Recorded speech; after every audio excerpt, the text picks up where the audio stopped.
coach show today. We've got men's basketball, women's basketball. We'll start with men's basketball head coach Drew Richards. And from men's basketball, John Cole. From women's basketball, Dr. Kendra Samuels-Eaton.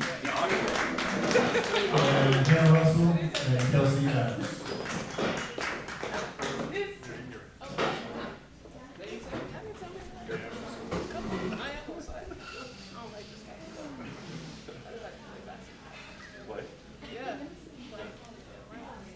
We'll get started. Congrats, first of all, to women's basketball. Two big-time wins on the road this weekend. Anderson and Georgia Southwest were both tournament teams last year.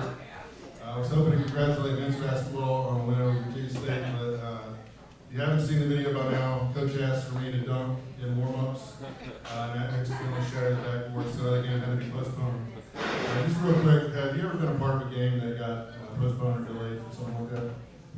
Not for a backboard shattering. I mean, referees being late or stuff like that, or acts of God, but not what happened on Saturday. No. I'll stay with you. 5 games in now. Another tough early season schedule. Still a ton of season left, but obviously now the start of your division. What have you learned so far about our team?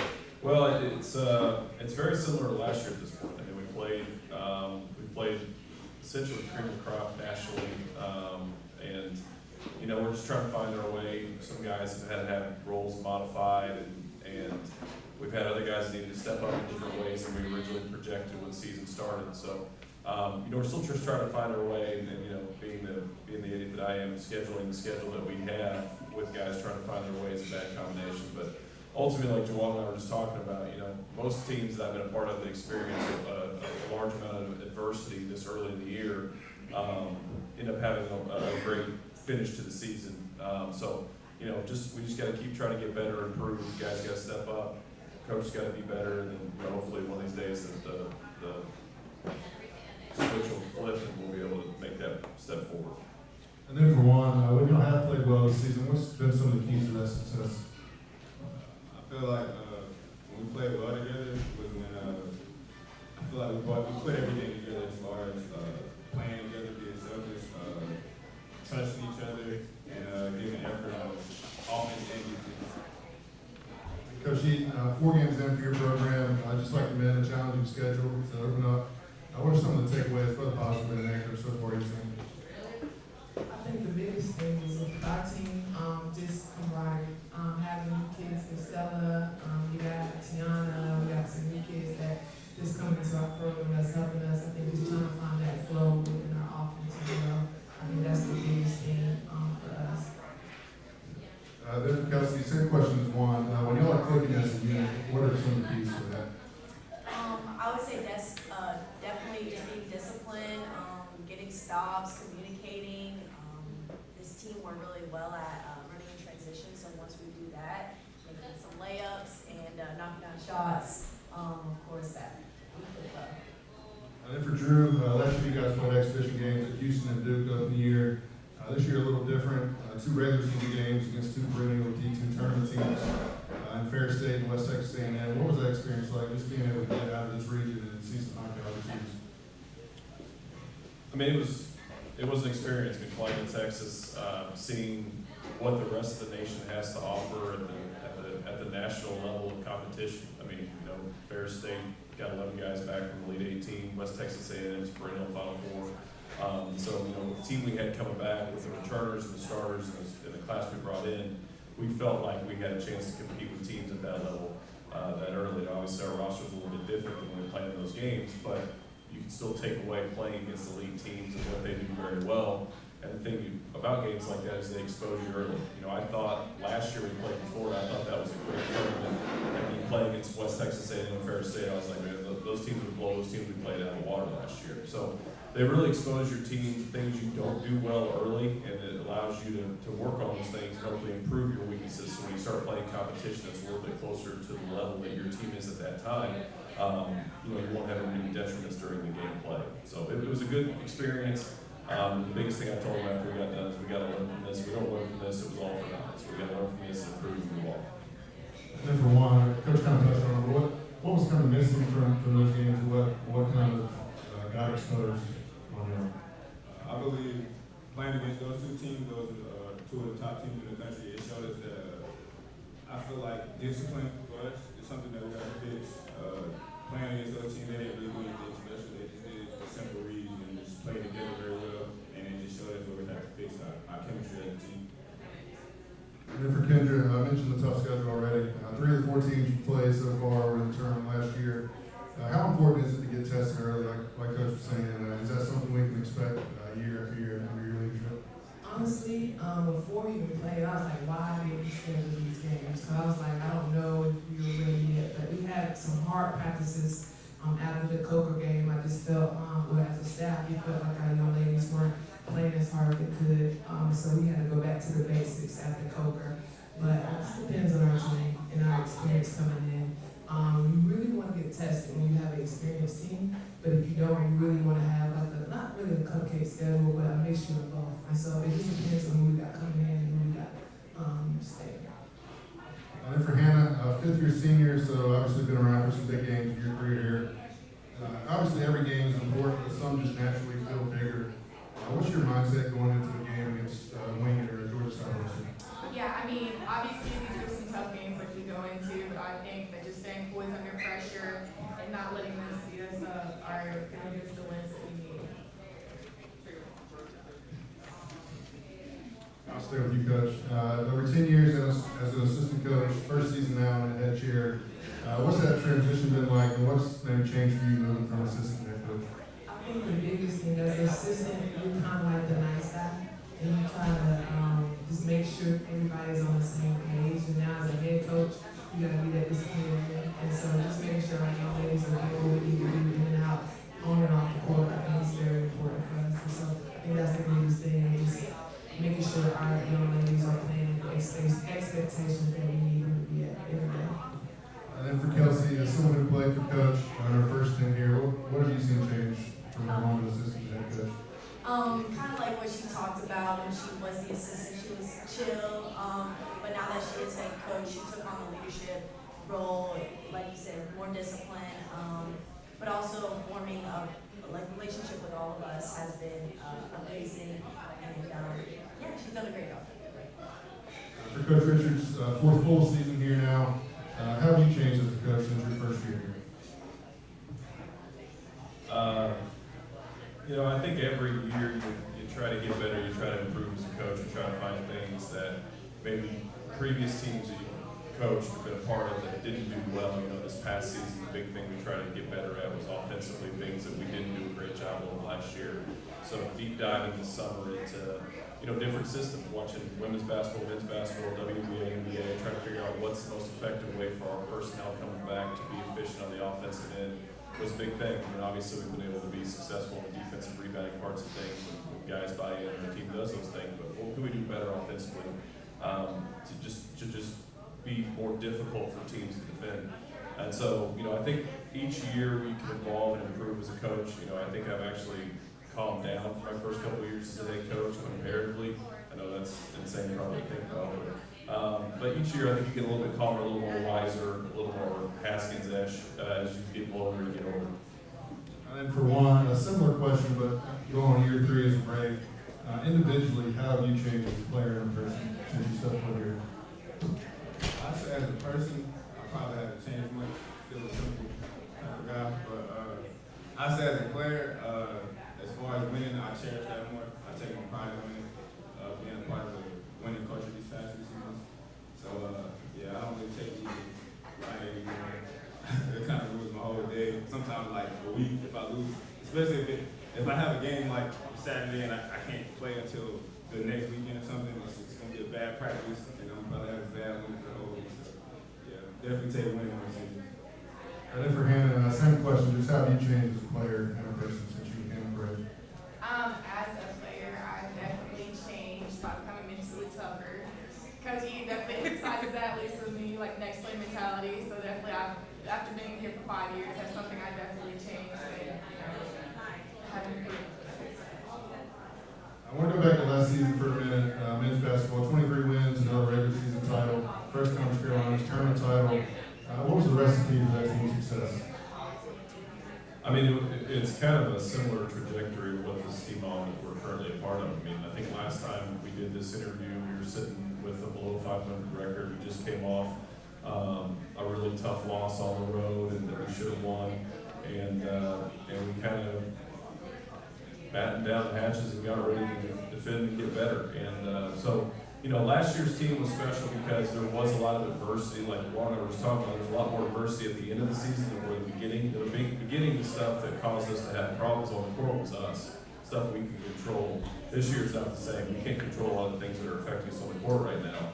So that adversity is a little bit different. So towards the end of last year, then when that adversity struck, I think the team really came together and bound together and read that, you know, run through the conference tournament, and it was pretty special. So this year, you know, trying to be the glass half full guy is, you know, the adversity that's affecting us right now, and things that are out of our control, is once those things become our control, and we have kind of a whole piece again, being able to do things that bring us success and having a stronger finish to the year instead of what we did last year. Then Juan, just what made, from a player's perspective, what made last year's team so special? I'd say our ability to adapt, and I feel like we showed resilience at the right time. Like last year, we lost our last home game against Shawan, and then we had the conference tournament right after that. And then I feel like we didn't just like dwell on the loss against Shawan. We all just like had one goal in mind and just put all into win the conference championship. Then women's basketball, like the men, regular season and conference tournament champions. Coach, obviously you weren't here for it, but how much did you know about the team you were inheriting? And how much, if at all, did you watch and keep up with them from afar? That's a good question. I always pay attention. I text O'Donnell probably at halftime asking, why y'all doing this and you do this and do that. I was always invested in UNCP women's basketball. And when it came to the young ladies, I think I recruited most of them, or I've seen them play because I've been in the state of North Carolina for 10 plus years as a coach. And so I knew what we had in and I knew what we needed to be successful. So it's kind of how it worked. Then Hannah, same question, asked Juan, what was about last year's team that made it so special? I think the thing that made it most special was the bond that we had on and off the court. I think that was the closest I've ever been. Of course, now this year, that was the closest we've ever been as a team in my basketball career. That developed onto the court, and we were able to trust each other more. We were able to play off of one another, and we're definitely building that again this year. And for Kelsey, from a player that was here for it, got to send out a legend in John Haskins' style. How much did that mean to you and your teammates to be able to kind of ride him off into the sunset? Oh, it was awesome. We cherish and love Coach Haskins. He is a legend. He is the GOAT. But it was awesome to leave him not with one but two championships and just play the NCAA tournament with him, experience all these things with him. Yeah, it was a great feeling, and he deserves it. So I'm glad we were able to do that for him. Hey, Coach, just what lessons did you learn from Coach Haskins your previous program? That's a good question. If you actually come in my office, behind my door, I have a picture of John Haskins, and it says, "What would John Haskins do?" On there. One thing that I learned from Coach Haskins is the way he do the game, and so I pride myself of watching film. I pride myself of making sure our team is prepared for whoever we play, and so just making sure my IQ is there, so when we need it and we need some type of play on or whatever, that I can give them that. So that's the biggest thing I got from him. For Drew, got to spend a handful of years, wasn't in the same office right next door. Any John Haskins lessons or stories you want to share? Probably no stories, but no, I mean, being next door to Coach Haskins was, I mean, he's just, you know, he's such a staple. The thing that I always admired about him is, one, he's always willing to learn. I mean, the guy's 95 years old, sitting in office, and he's still wanting to come in and ask questions. And we're going back and forth on X's and O's and things, and have those conversations with a guy that season that's been through so many games and battles and things. It's awesome. And then, you know, one thing I was admired too is he never got too high, too low. I mean, whether it was a win, a loss, he always was right there. He's always going to get his 18 in no matter what. He's always going to be himself. He's always going to crack a dirty joke occasionally. So he never really changed his personality, whether they were winning, whether they were losing, through the bad years, the good years. He was always John Haskins. And that's something I always admired about him, and something I could probably take a lesson from him to this day. Go to the ladies first here with this one. Both of y'all using your extra code year this season. Two-part question here. What was the recruiting process like coming out of high school? What was it about Pembroke that made you want to use your extra year here? My recruiting process was, it was tough, a lot of ups and downs, but luckily Coach Ian saw me at a Christmas tournament. We rekindled our relationship, and she then recruited me to go on a official visit, and I just loved it. It felt like home. The reason I wanted to stay for my 5th year was obviously to play under Coach Ian. I knew it would be fun. I knew it would be a great experience. But then also the education here. I'm in grad school and great counseling program, and yeah, it's a pleasure to see you here. My recruiting process is definitely different. I played 1 season at AAU. My AAU coach reached out to Coach Haskins, and then he had called me and brought me on a visit. And then I came to Prospect Day, played with the team. They felt like home, and he offered me, and I didn't really think much about it. You know, great school, great atmosphere. I came here, and then the team, they felt like family, you know, so I knew my answer was going to be yes. And then my 5th year being here definitely was a no-brainer. The team definitely weighed a heavy decision on my answer, and then the coaching staff too. Of course, that's Don. Like, he's been here. Coach Don, I couldn't be here without him either. And of course, having Coach Eaton back, you know, definitely played a big decision on me staying here. And I'm also able to do my master's as well. So that's also Hey, Coach, what have these two mean to you and your program, and how have you seen it grow, not only as players, but as people since it's been around? Have you seen them play the last 4 games? That's why. Nah, but they're young, great young people on and off the court. My challenge for both of them is to go up though. They know it. I tell them in front of everybody. I challenge them each and every day. If it's something that I know it's not going to help the team or it's not going to help them in the real world, they're going to have a feeling. Because in the real world, there's going to be some things that you're not going to be able to do. You're going to have to, deal with the boss. And so I try to teach them not only basketball lessons, but life lessons as well. So having these 2 young ladies here coming back with the experience that they have, it was a no-brainer. When I first got the job, they were probably the first couple of kids that I met with, because I wanted to see if they want to stay, but I also want to let them know that I believe in them. So that's why. And Juan, a little different path for you to end up here, stops at UNCP Wilmington and Cape Fear Community College. What was the recruiting process like coming out of junior college, and ultimately what made you want to be a Brave? For me, the recruiting process was kind of nerve-wracking because I was a new dad. Like, my son was just born, so I was kind of scared of like going far away from him, or like just wondering if the school would embrace like me being a dad. But that was a big reason why I came to Pembroke, because a part of them recruiting me, like they embraced everything about me, which is my kid and my family. So it made me feel like it's the best place we could be. Because what has Juan meant to you in your program going on year 3 now? Yeah, I watched Jawan from a sophomore in high school. When he used to be able to dunk, that was. I've seen him. I remember watching Jawan Carr. I remember thinking, wherever that kid goes, he's going to be like the same consistent producer that he was in high school and AAU. I just remember enjoying watching him play. That's advice I got a long time ago. Recruit kids that you enjoy watching play. I love watching him play either basketball. So, whatever he was able to do at Cape Fear, we were watching there, and we didn't know if we could get him or not out of there. He's a great player. He's a elite unit, and so the chance that we actually were able to get him out and get him to campus, he's been nothing but the most consistent, solid guards we've had on and off the court since I've been here. Just knowing that every day he's going to give his maximum effort in practice. Every day he's going to give his maximum effort in the classroom. Every day he's going to put the right things in his body to try to prevent him from cramping up. And it's just like, that's the thing I'm going to miss the most, is knowing that every day you're going to have Jawan Carr waiting for you on the practice court, and knowing that he's going to give his maximum effort and be a great dude, and his teammates love him and all that. It's really hard to find. So we're going to miss him for that, and I'm hoping we can finish this year on his senior year, and all those guys' senior years on a high note. Both of y'all got pretty deep coaching staffs in each of your programs. Just wanted to give you a chance to talk about them a little bit before we get wrapped up. I'll say with you, Drew. Just tell us a little bit about the impact they had on you and your program. Deep doesn't mean good, but no, I'm just kidding.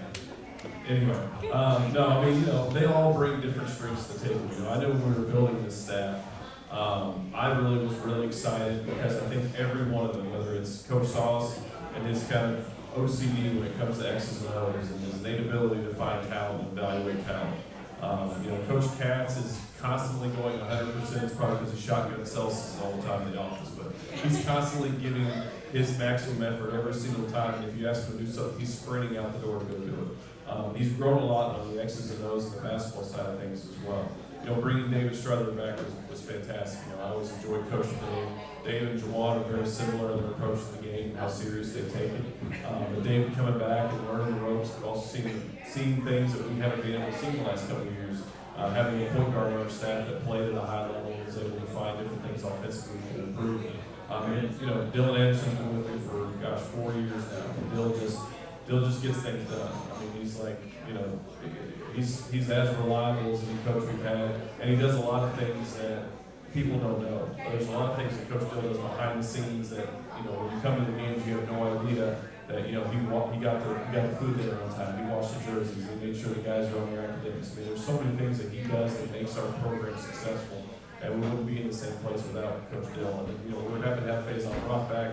Faison's got a bright future in this business. He's got an eye for ball, and he's also a phenomenal practice player. So he does a lot of things at home staff. Same question, you guys, just talking about your staff.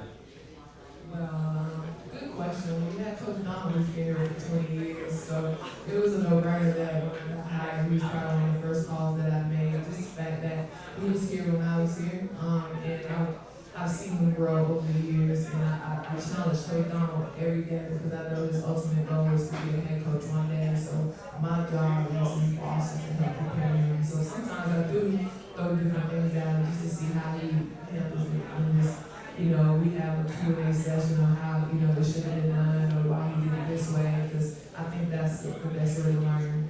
Just to, you know, throw them out there. And Coach Zelli has been great from us. Just getting our kids in the gym. That's one thing that our young ladies have done this year with our GAs, Coach Mill, Coach Shania, and Coach Hall. They get our young ladies in the gym. I think that's important, just so they can build that confidence. And so with our staff, we're young but experienced in different areas, and I think they all bring their talents in different ways. And I just have a joy for having them on our side. Before we wrap up, any audience questions out there? All right, so if you were with us last year, we finished with a rapid fire session. It'll kind of be similar this year. So it's kind of like yearbook superlatives. I'll read out a category, and we'll see if our coaches and players can match them up.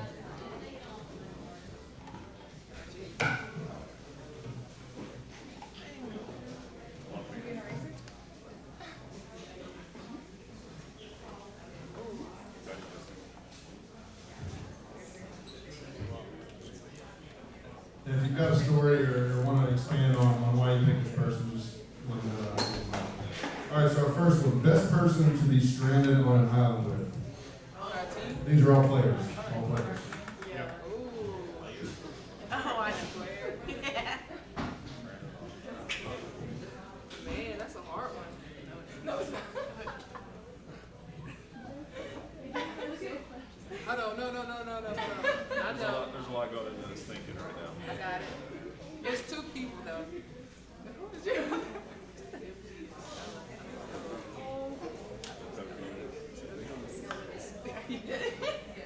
She'll figure it out. She'll call her dad. Yeah. All right, let's see what we got.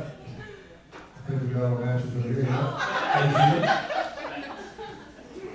Peyton. Thank Peyton? Really? Yeah, he's resourceful. I'm just saying. He is. you. All right, question 2. Most likely to sleep through an earthquake. Kelsey, yes. Slips through film. Yes. Women's, I think we got a match. You may. All right, number 3. Cleanest car. Oh God. Players, you might have an advantage here. Yeah. They all dirty. Cleanest car.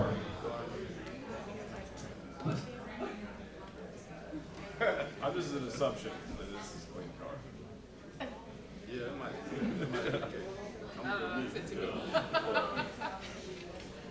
Which T is that? Tiana. Tiana, me too. Tiana. Spelled it wrong. We got one. I spelled it wrong. All right, most likely to win American Idol. That would Nobody.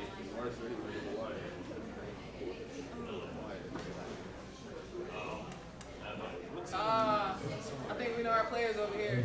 Three on that. You got No, a no. That's why she's doing the IG takeover. All right, most gullible. Oh. Yeah,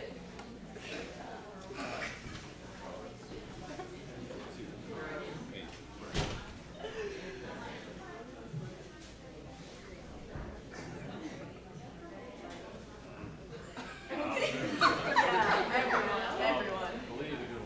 OMG, she's the ringleader. Paid, yeah. Whole team. Best shoe collection.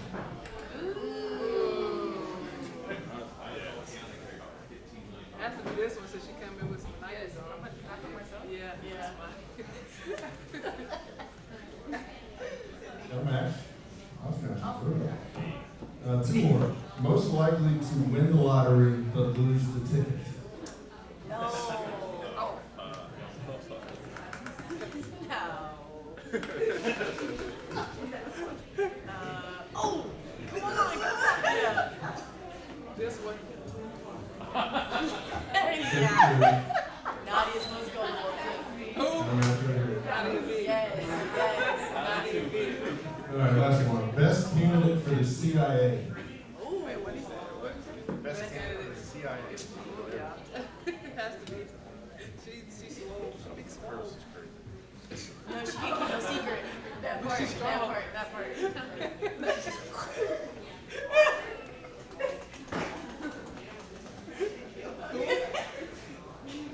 She can't keep All no right, last secret. chance. Take all these questions right there. She can't keep no secret. This is how we'll wrap up. I appreciate y'all joining us. We got double headers Wednesday and Saturday, men's and women's basketball. Come out and join us. Thanks for joining us here. Enjoy lunches. No breaks.